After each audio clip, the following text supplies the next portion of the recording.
ஆண்டுடைய பரிசுத்த நாமத்திற்கு ஸ்தோத்திரம். தேவனே, அப்பா இயேசுவே, அப்பா நாங்கள் வாழ்கிற நான் வாழ்கிற அப்பா நாடாகிய தமிழ்நாட்டில் பலவித பிரச்சனைகள் அப்பா நீ சொல்லியிருக்கிறீரே தேவனே. நீதிமொழிகள் 8ஆம் அதிகாரம் அதில் 15-16 வசனங்கள். என்னாலே ராஜாக்கள் அரசாளுகிறார்கள், பிரபுக்கள் நீதி செலுத்துகிறார்கள். என்னாலே அதிகாரிகளும் பிரபுக்களும் பூமியிலுள்ள சகல நியாயாதிபதியும் ஆளுகை செய்து வருகிறார்கள் என்று எங்களுக்கு வாக்குரைத்திரே. நீதிமொழியினால் எங்களுக்கு அறிவை புகட்டினீரே ஆண்டவரே இயேசுவே. தேவனே, இதை நாங்கள் விசுவாசிக்கிறோம் ஆண்டவரே, உண்மை ஆண்டவரே. உம்மால ராஜாக்களும் பிரபுக்களும் நீதி செய்கிறார்கள், ஏழ்மையான மக்களுக்கு பல நன்மைகள் செய்கிறார்கள் ஆண்டவரே. அப்படிப்பட்ட மனிதர்களை தேவனே அப்பா, துஷ்டன் எப்படிப்பா கை வைத்து கொலை செய்கிறான், அழித்து கொண்டே இருக்கிறான் அப்பா. நான் வாழ்கின்ற தேவனே, உடைய பிள்ளைகள் அப்பா தமிழ்நாடுல தேவனே உம்மை ஆராதிக்கிறப்பா, உண்மை ஆராதிக்கிற ஒரு இடத்துல தேவனே அப்பா, நீர் எங்கும் உள்ளே இருக்கீங்க சுவாமி. தேவனே அப்பா, தமிழ்நாடாகி தேவனே அப்பா, தமிழ்நாட்டில் நல்ல ஒரு மக்களுக்கு நன்மைகள் செய்கிற அப்படிப்பட்ட ராஜாக்களும் பிரபுக்களும் துஷ்டனால கொலைக்காரனால கொலையிடப்பட்டுள்ளார்களே அப்பா ஆண்டவரே. அப்பா தொடர்ந்து எப்படி படம் தெரியல அப்பா, தமிழ்நாட்டின் இரும்பல் மங்கை என்று பெயர் பெற்ற அப்பா ஜெயலலிதா அம்மா அவர்களும் இறந்து விட்டார்கள்ப்பா. எப்படி இறந்தாங்கன்னு தெரியலப்பா, இன்னுமே மர்மமா இருக்கு சுவாமி இயேசுவே. நல்லவர்கள் விஜயகாந்த் ஐயாவும் அவரும் பல நன்மைகள் செய்து உணவு அளித்திருக்காரு, இவ்வளோ உதவித்தொகை நிறைய பேருக்கு உதவி செய்து அவரும் இல்லப்பா. அவரை தொடர்ந்து அப்பா பகுத் சமாஜ் கட்சியின் தலைவராக இருந்த அப்பா த லாயர் ஆம்ஸ்ட்ராங் சார் அவர்களும் அப்பா மர்ம நபர்களால் அப்பா ஒரு கேங் மூலமா மர்டர் பண்ணியிருக்காங்கப்பா, கொலைகளப்பட்டு இருக்கார் சுவாமி. தேவனே, ரொம்ப கஷ்டமா இருக்கு சுவாமி. தேவனே அப்பா உம்மாலே தான்ப்பா நீதி செலுத்துகிறார்கள், உம்மாலே தான்ப்பா ராஜாக்களும் பிரபுக்களும் நீதி செய்கிறார்கள். அப்படிப்பட்ட இந்த ராஜாக்களுக்கும் பிரபுக்களுக்கும் ஒரு பாதுகாப்பு இல்லை ஆண்டவரே. நாங்கள் வாழ்கின்ற இந்த தமிழ்நாட்டுல அப்பா இதுக்கெல்லாம் யாருப்பா நல்ல முதலமைச்சர் இல்லாத காரணமா அப்பா காவல்துறையோடைய அப்பா காவல்துறை ஒரு காவல்துறையோட செக்யூரிட்டி ரொம்ப ஒரு கம்மியா, அதனாலே அப்பா செக்யூரிட்டி இல்லை, அதனாலயா ஒரு நல்ல முதல்வர் இல்லை, அதனாலே அப்பா அலட்சியமா இருக்காங்களே சுவாமி. தேவனே அப்பா, நன்மைகள் செய்கிற மற்றவங்க உதவுகிற ஒரு அரசியல்வாதிக்கே இப்படிப்பட்ட ஒரு நிலைமைனா சாதாரண மக்கள் அப்பா எங்களுக்கு இப்படிப்பட்ட ஒரு சூழ்நிலை நடக்காது என்னப்பா நிச்சயம்? இதுக்கு யாருப்பா உதவி செய்ய ஆண்டவரே? எங்க மனிதனை நம்பி மனிதனை கெஞ்சி அப்பா சாதாரண மனுஷன் ஒரு அரசியல்வாதிக்கு பாதுகாப்பு கொடுக்க முடியாது அந்த ஆண்டவரே. அதுக்கு தான் பல சிஐடி போலீஸ், நிறைய security officers, police department, IPS police, அதுக்கப்புறம் மிலிட்ரி ஆஃபீஸர்ஸ் இவங்கெல்லாம் இருக்காங்களே சுவாமி. அப்பா இவ்வளோ பேர் இருந்தோம், ஒரு பாதுகாப்பு இல்லையா? அப்படிப்பட்ட நல்ல ஒரு தலைவருக்கு அரசியல்வாதிக்கு ஒரு பாதுகாப்பு இல்லையா ஆண்டவரே? இப்போ ஒரு போலீஸ்காரங்கிட்டே போலீஸ்காரங்களே ஒரு செக்யூரிட்டி கொடுக்காத இருக்காங்களே. தேவை அப்பா, இவங்களே ஒரு செக்யூரிட்டி கொடுக்காங்கன்னா ஒரு நல்ல அரசியல்வாதிக்கு ஒரு செக்யூரிட்டி இல்லைன்னா சாதாரண மக்களுக்கு எங்களுக்கு ஒரு துன்பம்னா எப்படி ஆண்டவர் இந்த மனிதர்கள்லாம் ஹெல்ப் பண்ணுவாங்க? ஆண்டவரே அப்பா, நீர் எங்களை படுத்திரு சுவாமி. இவ்வளோ வேதனைகளை எங்களால் தாங்க முடியவில்லை, கேட்க யாரும் இல்லை ஆண்டவரே. ஒருவரும் நன்மைகள் யாருன்னா ஒருத்த மக்களுக்கு நல்லது பண்ணா ஒரு பேரை புகழ் பெற்றா அது யாருக்குமே பிடிக்க மாட்டுதானவரே. அவனுக்கு கொலை செய்ய ஃபர்ஸ்ட் ஒருத்தவன் நல்லது செஞ்சு முன்னேறானா, அவர் தலை கொஞ்சம் ஓங்கி நிக்கிதுன்னா அவரை அழிக்கிறானுங்க. ஃபர்ஸ்ட் ஸ்டெப் அவனை அழிச்சு காலி பண்றாங்க, அவரோட ஹிஸ்டரி எல்லாம் பண்ணிடுறானுங்க ஆண்டவரே. அப்புறம் இறந்த பிறகுதான் உயிரோடு இருக்கும்போது அவங்களோட ஹிஸ்டரி தெரியல. ஒரு நன்மைகள் செஞ்சவங்க அவங்களோட ஃபேஸ் என்ன பண்றாங்க, மீடியாவில் காட்ட மாட்டாங்க. அவங்க பெருமையை மக்கள் இடையே தெரியாம போடுது. அவங்க இறந்த பிறகுதான் அவங்க இவ்வளவு நன்மை செஞ்சு இப்படிப்பட்ட ஆளா அப்படின்ட்டு ஒரு நன்மை, ஒரு அரசியல்வாதி நல்லது பண்ணவங்களோ இருக்கும்போது தெரியல ஆண்டவரே. அவங்க இப்படிலாம் இருந்தாங்களா, அதெல்லாம் மீடியா காமிக்கல அவ்வளவா.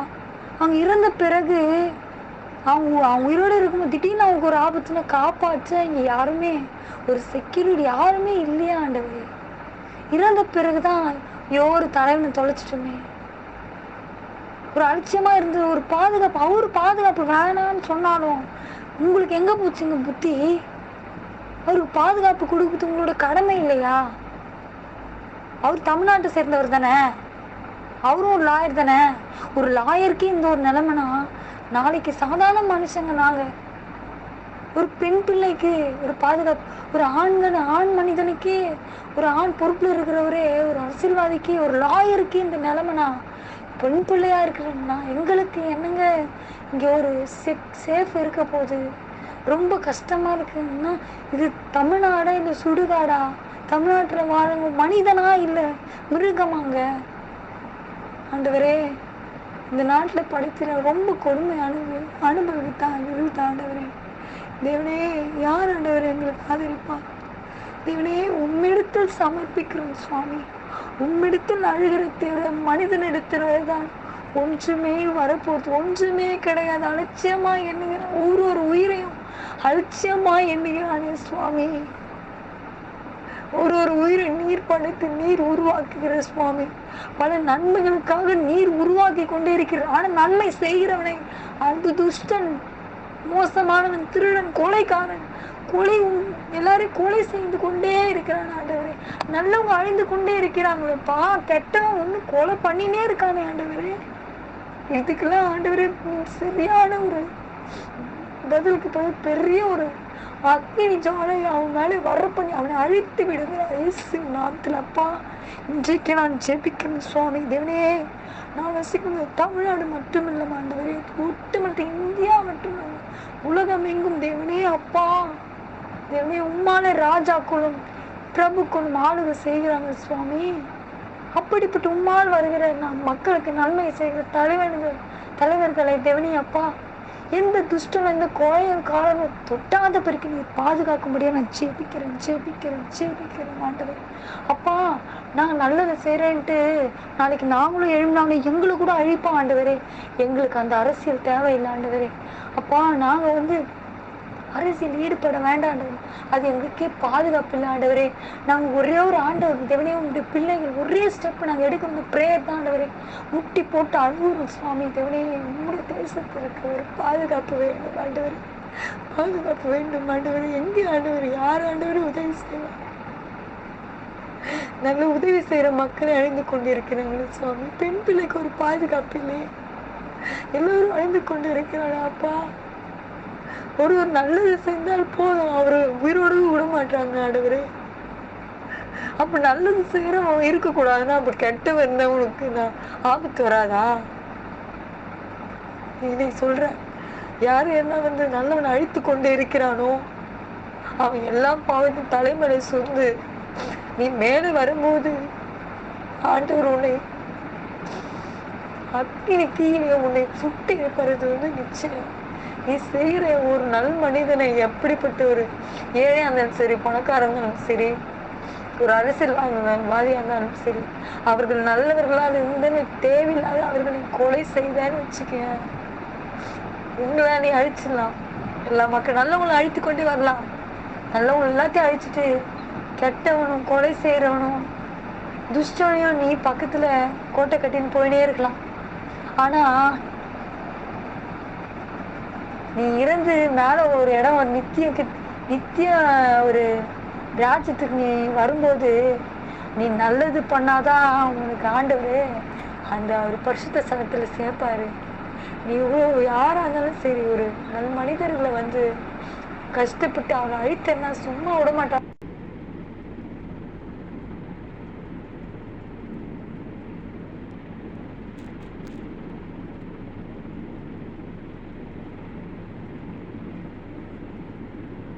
அவனை அழித்தன்னா சும்மா விட மாட்டான். அவனுக்கு ஒரு பிளேஸ் இருக்கு, உனக்கான ஒரு நரகம்ன்ற ஒரு பிளேஸ். பாவம் எவ்வளோ சரியோ நீ அவ்வளவும் பாதிக்கப்படுவ. உன்னுடைய நீ பெத்த அதாவது நீ செய்யற பாவம் பின்னாடி ஜென்ரேஷனை தாக்கும். இது உண்மை. நல்லது பண்ணனா the kind request as the child of God I'm saying to you, advising you. நீ நல்லது பண்ணனா ஒருத்தர் 4 பேருக்கு நீ நல்லது பண்ண, நீ ஒழுங்கா இருந்தனா உன் குடும்பம் நல்லா இருக்கும். நீ மற்றவங்களுக்கு பாவம் பண்ணனா, மற்றவங்க அழிக்கணும்னு நினச்சுன்னா பல பாவம் நிறைய பொல்லாத வழி பொல்லாத காரியத்தை நீ பண்ணினே இருந்தனா உன் பிள்ளைங்களை தாக்கும், உன் வம்சத்தை தாக்கும். ஒரே பாவம் சேர்ந்து நீ பண்ண கஷ்டத்தை நாளைக்கு உன்னுடைய பிள்ளைங்க அனுபவிப்ப. இதுதான் உண்மை. இன்னைக்குதான் யாரா இருந்தாலும் சரி, நீ நல்லது பண்ணீங்கன்னா நாளைக்கு உங்களுக்கு நல்லது வரும். What you are so that you can ரீப். நீ என்ன விதைக்கிறியோ அது நீ அறுவடை செய்வாய். அதனால நீ நல்லது பண்ணு, நல்லதே வரும். நீ அழிக்க நினைச்சேன்னு வச்சுக்கோ, உனக்கு கூடிய சீரம் அழிவு வருதுன்னு இது நிச்சயம். ஆண்டவரே பரிசுத்தமான நம்ம எல்லோரும் கண்களை மூடி தேவனை மனிதனை நம்புவதை பார்க்கலாம். மனிதன் கிட்ட இது ஒரு பாதுகாப்பு இல்லை. நம்ம சாதாரண ஒரு ஏழை மனிதர். இங்க அரசியல்வாதிக்கு ஒரு பாதுகாப்பு இல்லை. நம்மள சாதாரண மனுஷன். நம்மளெல்லாம் நம்மளுக்கு ஒரு உதவினா இந்த செய்ய எந்த மனிதனும் கூடி வர மாட்டான். ஒரே ஒரு ஆண்டவர்கிட்ட தான் நீ மாண்டிட்டு முழங்கார் படிட்டு ஆண்டவரை நோக்கி நீ கூப்பிடு. மகனே அப்பா தமிழ்நாட்டுக்காக ஜெபிக்கிறேன் சுவாமி. தேவனே எல்லோரும் நல்லவர்கள் எல்லாம் அழிந்து கொண்டு போகிறாங்க. ஆண்டவரே நீர் பார்த்து கொண்டிருக்கேன் சுவாமி. தேவனே அப்பா இந்த கொலை செய்கிறவன் துஷ்டன் இனி அவன் தேசத்துல இருக்கக்கூடாது. ஆண்டவரே அப்பா இவங்கெல்லாம் தூக்கி அப்பா அவனை சாம்பலாக்கி போடுகிறாங்க. தேவனே எந்த ஒரு நல்ல மனிதையும் தொற்ற அதிகாரம் இல்லை. ஆண்டவரே சாமத்துல அவனை நோக்கி நம்ம அழிச்சு போடுகிறேன் நாமத்துல. ஆண்டவரே நல்ல பிள்ளைகள் அப்பா அந்த துஷ்டனும் பழிகாரனும் வஞ்சகனும் பிசாசம் மந்திரமும் தந்திரமும் இந்த கொலையோ நாமத்துல உங்களுடைய பிள்ளைகளை தொட்டாதபடிக்கு நான் ஜெபிக்கிறேன். தமிழ்நாடு முழுவதும் நீ சுத்திகரிப்பீராக. அன்று நீர் சிலுவையில பொங்கியப்பா, சிலுவையில் எங்களுக்காக எங்களுடைய பாவங்களை மன்னிக்க நீர் பரிசுத்த ரத்தத்தை சிந்தினீரே. அந்த ரத்தத்தை தெளித்து நான் தமிழ்நாடு முழுக்கம் இந்தியா முழுக்கம் எல்லா தேசத்திற்கு முழுவதுமாக நான் தெளிக்கிறேன். பரிசுத்த ரத்தத்தை நான் தெளிக்கிறேன். எல்லோரையும் பாதுகாப்பீராக. ஆண்டவரே ஸ்தோத்திரம். எல்லாம் உள்ள தேவனே நமக்கு ஸ்தோத்திரம். பரலோகத்தில் இருக்கிற எங்கள் பரமபிதாவே, உன்னுடைய ராஜ்யம் வருவதாக, உன்னுடைய சித்தம் பரலோகத்தில் செய்யப்படுகிறது போல எங்கள் பூமியிலும் செய்யப்படுவதாக. எங்களுக்கு வேண்டிய ஆகாரத்தை இன்று தந்திரே நன்றி. கடனாளிகளுக்கு மன்னிக்கிறது போல எங்கள் கடன் எல்லாம் மன்னியும் சுவாமி.